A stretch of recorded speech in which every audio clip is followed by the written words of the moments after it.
আসসালামু আলাইকুম।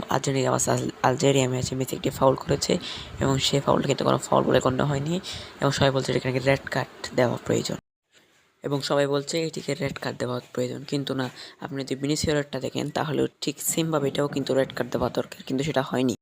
আবার যদি দেখেন পর্তুগাল ম্যাচেও কিন্তু এটি ফাউলটিকে রেড কার্ড দেওয়া দরকার, কিন্তু সেটাও হয়নি। এগুলো সবগুলো কেন?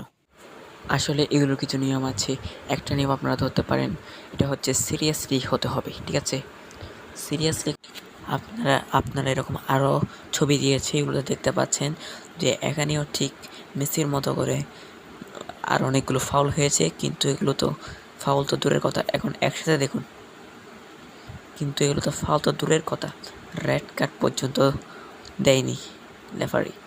ওকে, এখন দেখতেই তো পাচ্ছেন ভিনিসিয়াসের জন্য নিশ্চিত ফাউল, এমবাপ্পেটাও নিশ্চিত ফাউল, পর্তুগাল ম্যাচটাও নিশ্চিত ফাউল, ওদিকে ইংলিশ লিগের একজন খেলোয়াড়, এটাও নিশ্চিত ফাউল, তবুও দেয়নি।